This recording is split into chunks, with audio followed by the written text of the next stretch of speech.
ለአካባቢያቸው ዘላቂ ሰላምና ልማትን መረጋገጥ በትኩረት እንደሚሰሩ በሰሜን ጎንደር ዞን ተመራቂ የሰላም አስከባሪ አባላት ተናገሩ። በዞን ደረጃ ሲሰጥ የቆየው የሰላም አስከባሪ ስልጠና የማጠቃለያ መርሃ ግብር በደባርቅ ከተማ ተካሂደዋል። ደረጀ ደርበው ተጨማሪ አለው።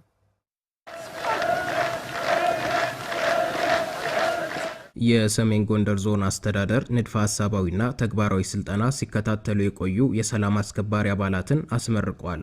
በመርሃ ግብሩ የተገኙት የመከላከያ ሰራዊት አዛዥ ብርጋዴር ጀነራል አዘዘው መኮንን የወል ትርክትን መገንባትና የታሪካዊ ጠላቶቻችንን እኩይ ዓላማ በአግባቡ በመረዳት ማክሸፍ እንደሚገባ መልእክት አስተላልፈዋል። ሞት ናፋቂዎችን የመጨረሻ ሞታቸውን የምናስተናግድበት ወቅት ስለሆነ ስልጠናችሁ ይህን መነሻ አድርጋችሁ ወደ ተግባር ገብታችሁ ሀገራችሁን ወረዳችሁን ሰላም የምታደርጉበት ሁኔታ እንዲፈጠር እኛም ከጎናችሁ ነን።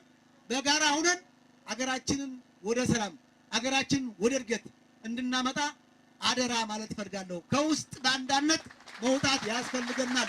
የሰሜን ጎንደር ዞን ምክትል አስተዳዳሪና የትምህርት መምሪያ ኃላፊ ክቡር አሰፋ ተመራቂ የሰላም አስከባሪ አባላት ለዘላቂ ሰላምና ልማት መረጋገጥ ተሳትፎ እንዲያደርጉ ጠይቀዋል። ትናንትን እንደ መማሪያ ወስደን ዛሬም መርምረን ነገን ተንበየን ህዝባችን አሁን ካለበት የሰላም ችግር ማውጣትና አስተማማኝ ሰላም በክልላችን ማስፈን ይጠበቅብናል።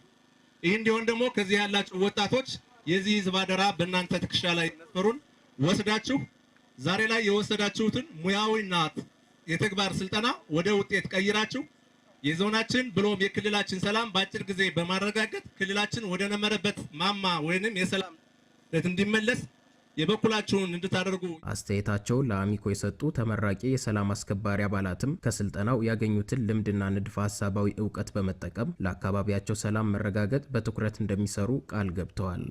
ለሀገር ሰላም ለሀገር ደህንነት ያለንን ይህን ሁሉን ነገር ወስደናል።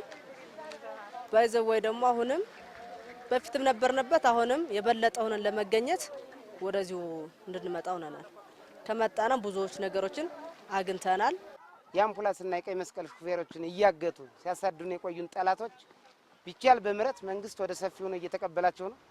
ባይቻል ባይልና ጉልበት ከገቡበት ገብተን ዘላቂ ሰላም እንደምናመጣ አረጋግጫለሁ።